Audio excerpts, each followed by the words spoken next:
Hey everyone, thank you so much for being here and welcome to the echoAR workshop. Today we're going to talk about how to build an AR/VR app in 15 minutes or less. We're going to talk about augmented reality, virtual reality, and how you can build applications really, really quickly. So thank you so much for joining.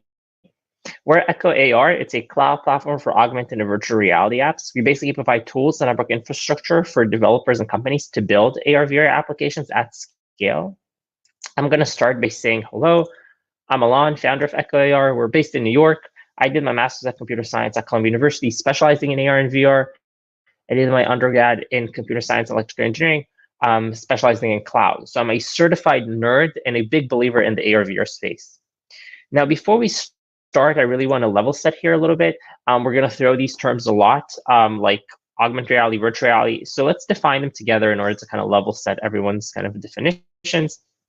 Virtual reality or VR is when everything around you is digital. You're fully immersed in a 3D environment, and everything you see is some computer-generated image or CGI that is being projected into your eyes through a headset or some kind of glasses.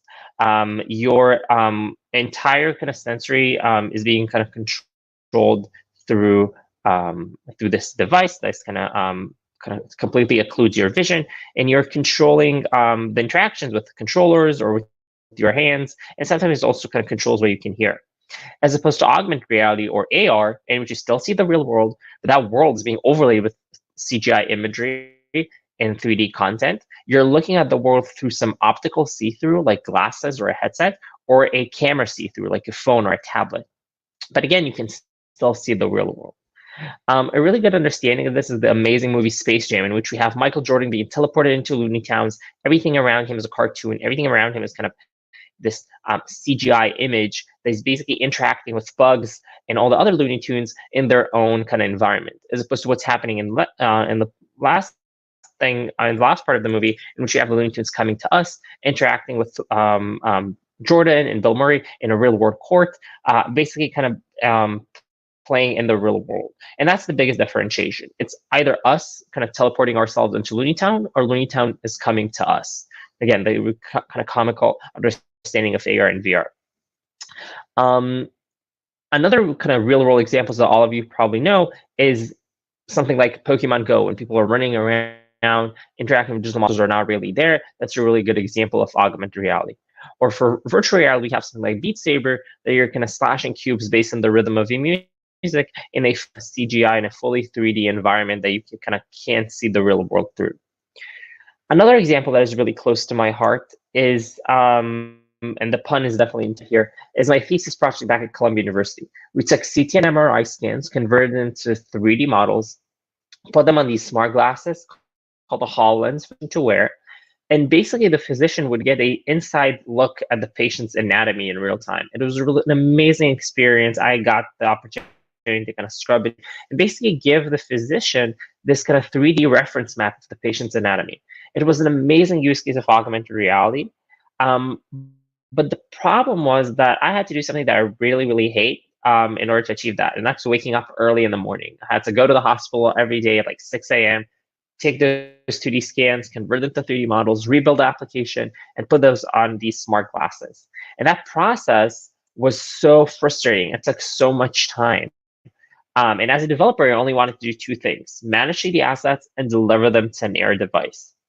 And when talking to other developers building augmented and virtual reality applications for retail and shopping, data visualization, and game, they all said the same thing. There is no easy way to manage and deliver 3D data. Wait, if you think about it, this problem was already solved for 2D. If you want to build a website, you can use something like Heroku as your kind of cloud platform. If you want to use Parse, or if you want to build a mobile app, you can use Parse or Firebase as your kind of backend as a service. So we went from web to mobile to now AR, VR, immersive, XR, 3D, call it whatever. And question has to be asked: who's going to build that cloud platform for this new type of content? And you've guessed it, that's what we do at echoAR. We are a cloud platform for 3D applications, basically providing tools and network infrastructure to build AR, VR applications at scale. So we're super excited to be here. Thank you so much for joining. Today, we're going to talk about, again, some concepts about augmented and virtual reality, see how they intersect in the cloud, show how to build applications, and we're going to have a lot of fun. If you have any questions, feel free to write them in the live chat, and I'll try to respond. I see a lot of you already saying hello, so hello, everyone. really excited to be here. So think about it. The same way you don't need to be a web developer to update a blog post, you can just drag and drop an image or video. They appear in web and mobile. And if I'm in New York and you're in California and we're both watching an episode on Netflix, we automatically get the best streaming experience. We translated these concepts to augmented and virtual reality, basically providing you with a way to manage and deliver 3D data and get the best 3D streaming experience. And what's interesting here is this kind of bi-directional content and data, as opposed to web or mobile that you as a user can't move an image or a video on a website. You can definitely move a 3D couch across or be updated on the cloud. So this is basically what we've built, this content management system and delivery network that's specific for 3D. Go to our website to register. If you're here from a hackathon or an event or a club, make sure to use the affiliated link that we shared with the organizers to basically get a perk to kind of get our premium tier kind of features for free. So definitely check out this with your event organizers. But you can always just register on our website. We have a generous free tier. Once you do that, you're going to get an API key. It's a key that allows you to kind of start building applications. And now we're going to see how you do that. So once you register on our website using the affiliated link or through just directly on our website, you're going to get an API key, as I mentioned. This is mine. What you see here on the left is our console, and on the right, you just see my phone.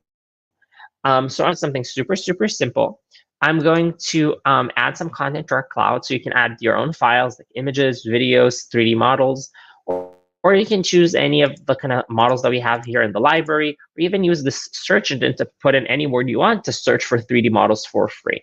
I'm going to start with something simple. I'm going to throw in this Empire State Building, posting it to our cloud. What happens right now is that we take that 3D model that is really suited for 3D printing, and we convert it so it works on Android and iOS and magically even all these different AR/VR platforms. Once it's done, I can see it right here. I can see the kind of 3D model of the Empire State Building. I can open this sample app right here on my phone. It's available right here that you can just download.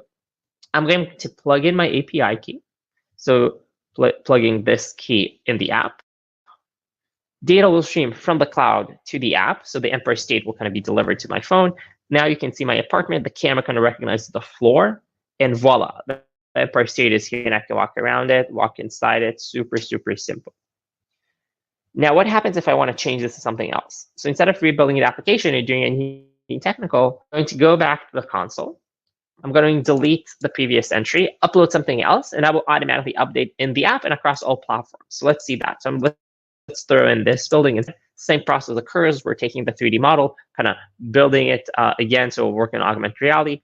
Once that's done, let's plug in the same API key. Data will stream from the cloud to the device. And voila.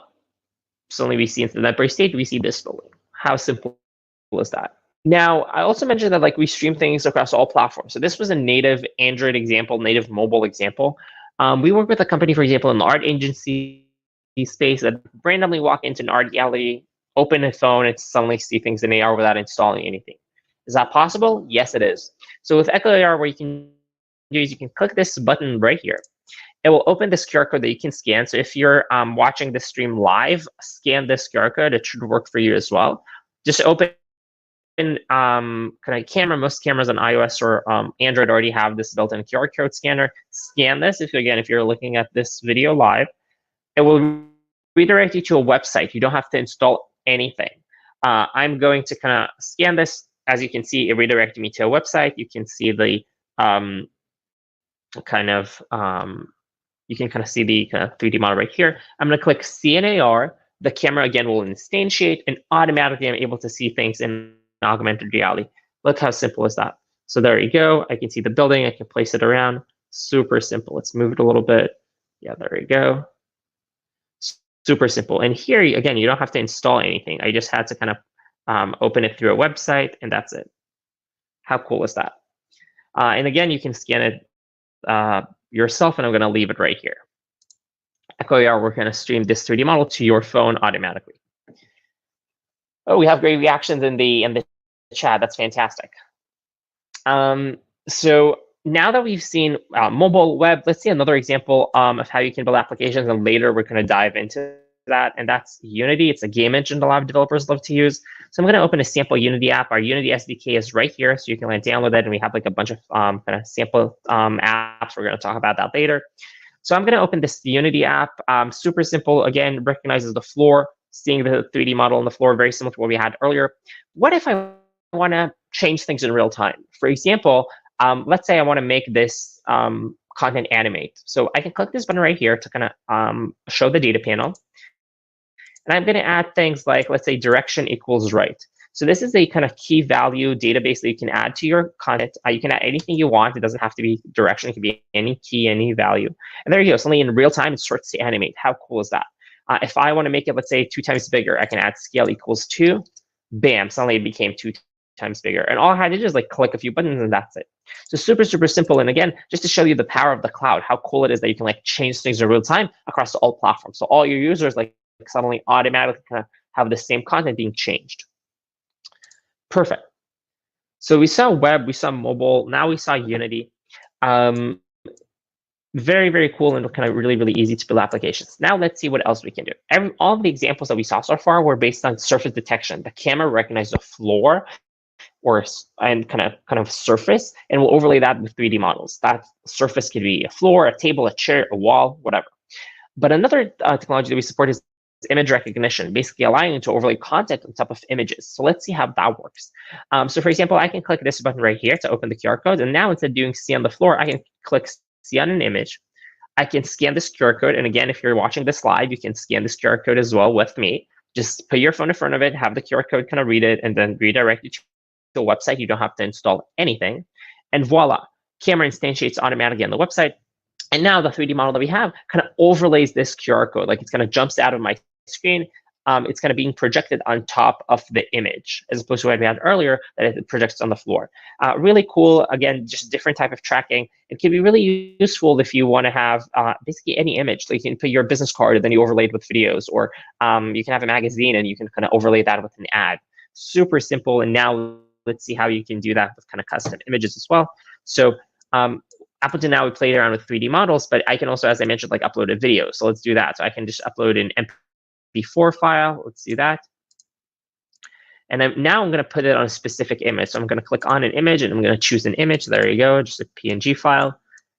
Uploading to our cloud. What happens right now is very similar to what we had earlier, but now we're kind of converting images and videos as opposed to a 3D model. We have some reactions in the chat. Perfect. Yeah, really appreciate that you're loving it. So we see the video right here. Maybe also let's add another type of content. So I can also add things on specific locations. So for example, I can throw in this fox in New York. And this means that you can kind of build applications based on locations. You can build applications based on locations. So you can build an app that if you open it in New York, you see the Empire State. But if you open it in San Francisco, you're going to see the Golden Gate Bridge. So super, super simple. But again, like another type of target that you can kind of place your content with. So there you go. Suddenly we see this fox kind of standing right here, and specifically we tagged it in New York. And we tag this image in on this. So let's see if that works. I'm going to scan this QR code. And again, if you're watching this live, you can scan this with me. Redirect to a website. Again, you don't have to install anything. Once that is done, we're able to see that now the camera on my phone does not kind of detect the QR code anymore. It doesn't kind of recognize it because we put a specific custom image. So if I click this image and I kind of open it, the camera recognizes this image. You see now it's like this custom image that I chose. And there you go. The video is playing, and I can scale it up, scale it down with my fingers. But the video is kind of overlaying the new custom image, which is like really, really powerful. There you go.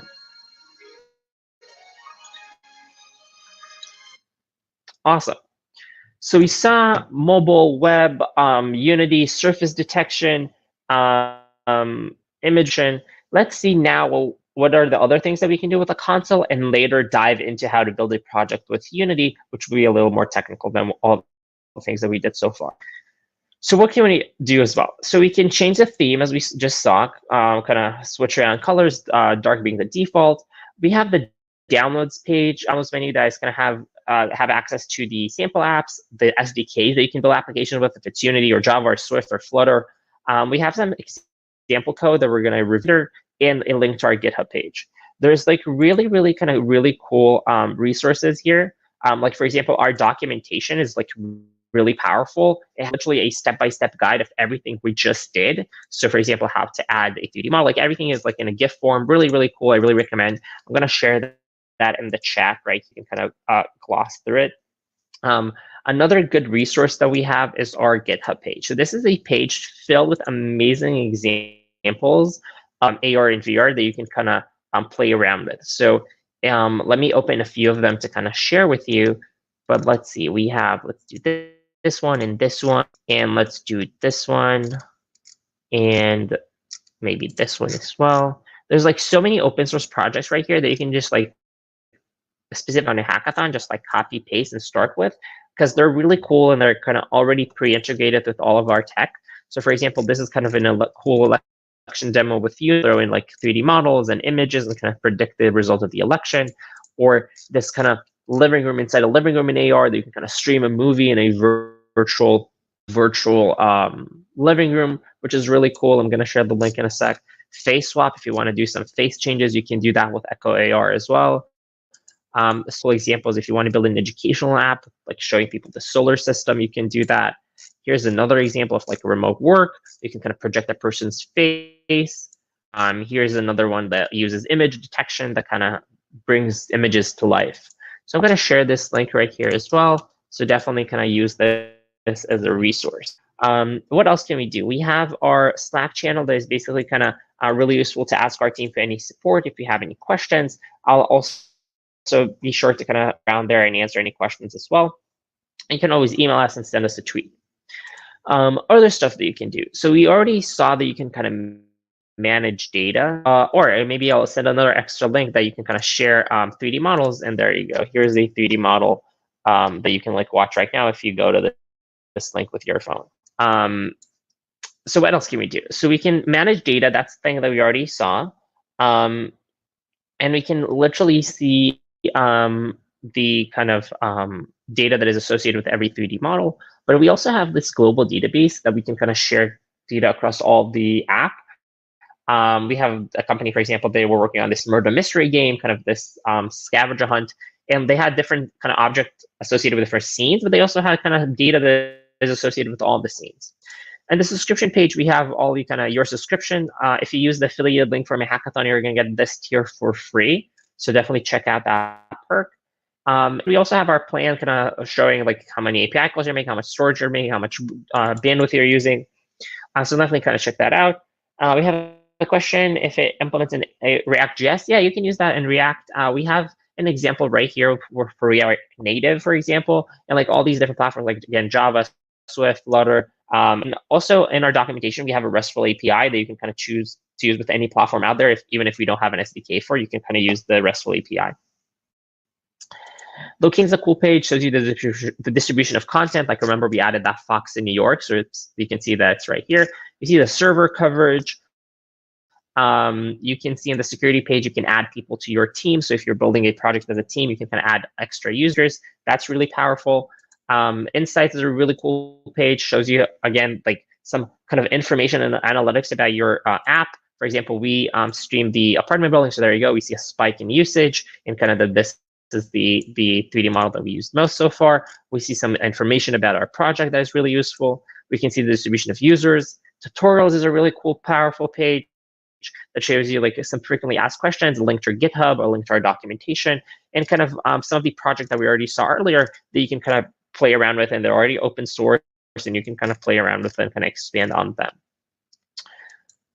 Inspiration page is my favorite page. It is filled with amazing examples of things that you can build in AR and VR, and some of them powered by echoAR, like the art installation that I mentioned, or the murder mystery game, or this kind of 5G project that we did with Verizon. So many really, really cool projects for military use and advertising and shopping and retail and data navigation and games and COVID-19. These are some really cool projects that people did around COVID-19. You should definitely check them out. And like, there's so many projects here that use, again, surface detection or image recognition for education or travel, or really, really cool stuff like this mask visualizer. So definitely kind of explore this page to get a sense of what you can build in augmented and virtual reality. And if you kind of build a project and you send it to us, we will be happy to kind of feature it for everyone and kind of share it with the community. So definitely kind of share your project, and I'm so looking forward to see where you're all going to build.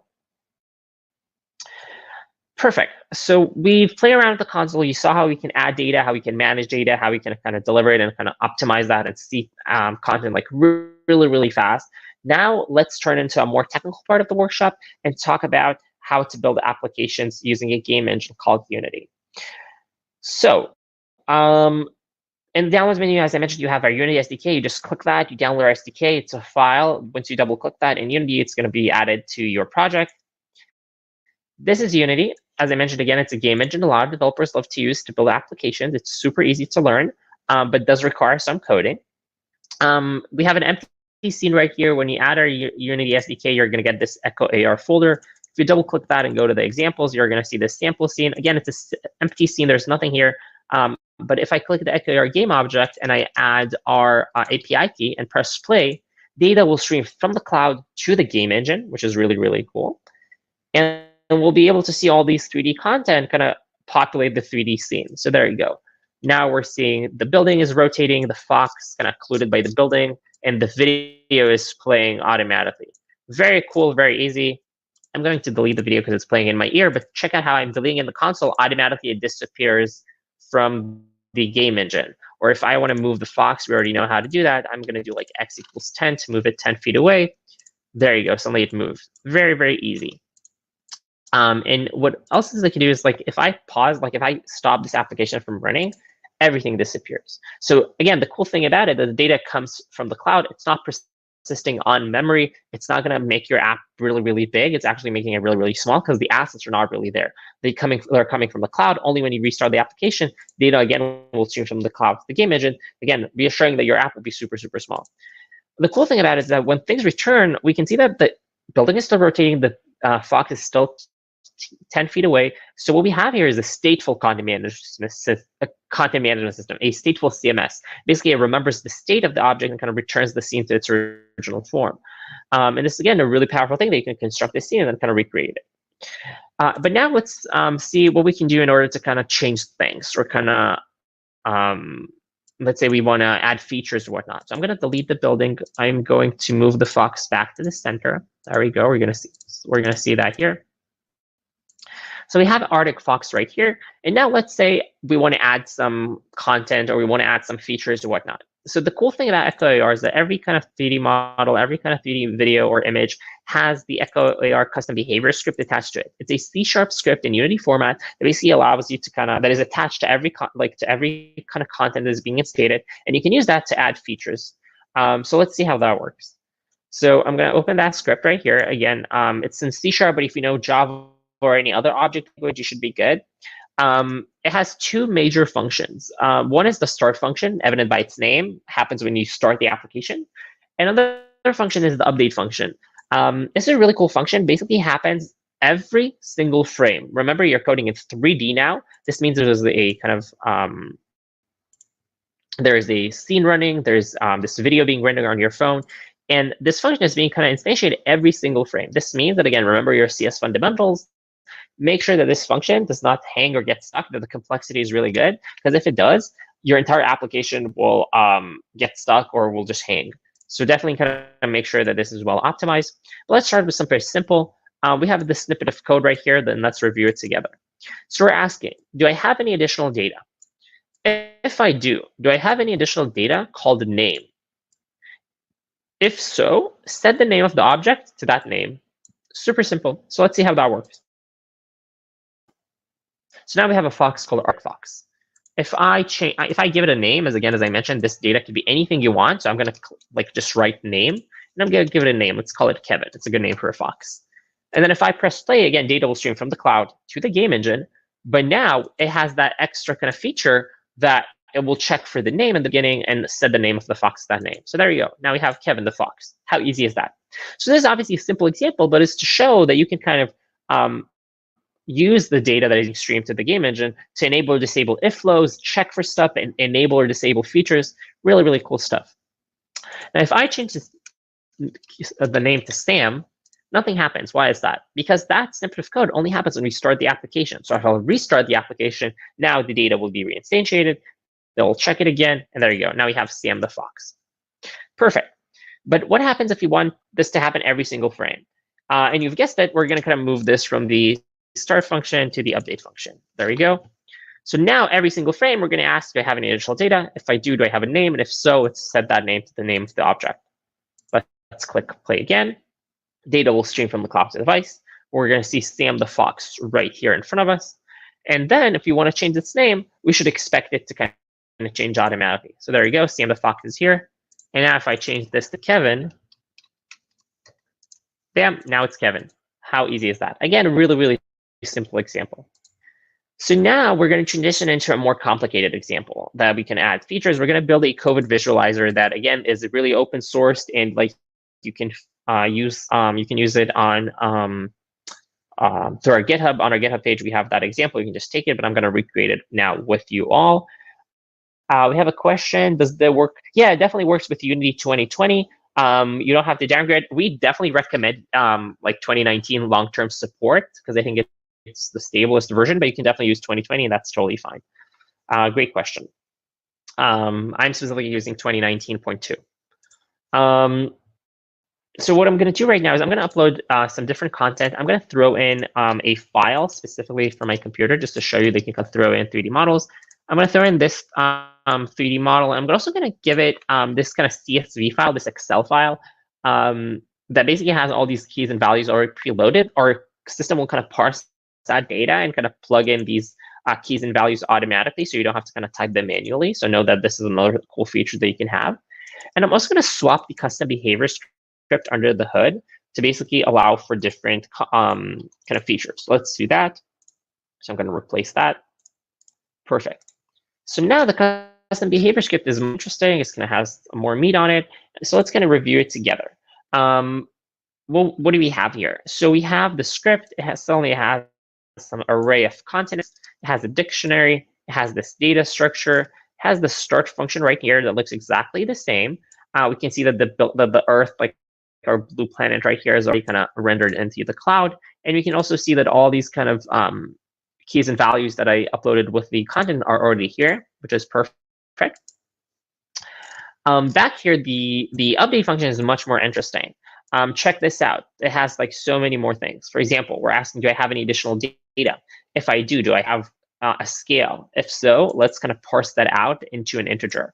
Then let's iterate over all continents. If I have information about a continent, let's parse the number that is associated as the number of cases of COVID in that continent. If I have a graph, let's set that size of the graph based on the number that we just got. If not, let's create a graph. Let's create a cylinder, give it a color, give it a name, give it a location and a size. Let's add a text to it as well. And if we don't have any information, let's just delete that graph. So let's see what that does when we press play. Again, data will stream from the cloud to the device. We should see our building, and voila, check this out. How cool is that? We have the kind of Earth spinning, and we have all this information about all these kind of continents right here. And again, these were initiated through code. So now if I change things on our console, for example, let's say I want to say that the number of cases in Antarctica just spiked, bam, automatically it changes. If I delete Antarctica, it deletes here again. So this is, again, a really cool example of how you can build something in AOR. You can play around with it. You can take this project, as I mentioned, it's open source on our GitHub page, and expand on it. You can connect this project to some third-party API, let's say the World Health Organization or like the WHO, and have, instead of you putting these numbers kind of manually, you can have real-time numbers through API calls and kind of post those numbers in real time. That sounds like a really winning project for a hackathon that you kind of expand on this example and kind of show actual real-world examples kind of updating in real time. And then you can build this in augmented reality and see it around you, which is really, really cool. Perfect. And again, when I stop, everything kind of disappears. Perfect. So let's recap. What did we see so far? So we saw examples of how you can build applications for mobile, for web, for Unity. We doubled down on Unity, showed how you can kind of use the game engine. Everything we did in the beginning of the workshop was really non-technical, like dragging and dropping things, scanning QR codes, putting your API key instantly see the floor. So even the content creators among us who are not that technical can build applications really, really quickly. And we build, store, and deliver that content all over the world. and to all devices. You as a developer kind of save time and money in building your application. Content creators need no technical skills to do that. And companies can literally kind of scale their applications all over the world and send data all over the world. We talked about use cases like healthcare, in ads, and tourism, and shopping, in home design. We saw the inspiration filled with amazing examples of AR and VR, and I'm so looking forward to see what you're going to build and kind of be added to the inspiration page. A little bit more company, we won a bunch of awards, and we are kind of sponsored by the kind of backed by the most amazing investors in the country, like Imagine Ventures and Techstars and Verizon, and we were featured in all these amazing events. We love to say that we power applications across all platforms, so kind of really excited to see what you're all going to build with augmented and virtual reality powered by echoAR, because again, you're limited only by imagination. And if you start kind of playing around with 3D and kind of start playing with AR and VR, the sky's the limit, literally. So make sure you register or use the affiliated link that you have through your kind of organizers of the event. Thank you so much for being here. If you have any questions, again, we're going to use the Slack link to kind of join our Slack to kind of ask any questions. And I'll kind of stick around there to answer. But make sure you kind of register to get your API key. Thank you so much for being in this workshop. I had a blast. Again, feel free to kind of reach out and start building amazing, amazing things. Really kind of looking forward to see what you're going to build. This is definitely the time to build AR VR applications, and you're in the right spot and have the resources. So thank you so much for everyone for being here. And if you have questions, please write them down in the chat. I'm happy to answer. So let's see. Sammy is asking. So Sammy, so if you already registered, you can either register with a different email using that code, or reach out to our support team on Slack and tell them your API key, and they'll upgrade you. Oh, thanks everyone. Yeah, I had a great time. Thank you so much as well. So thank you so much for being here. Thank you so much for the positive responses. Really enjoyed kind of engaging with you all. Again, stay safe, healthy, and sane during these troubling times, and start building amazing applications with AR. Really looking forward to see what you're going to build. Thank you so much, everyone, and start building. Have a good one.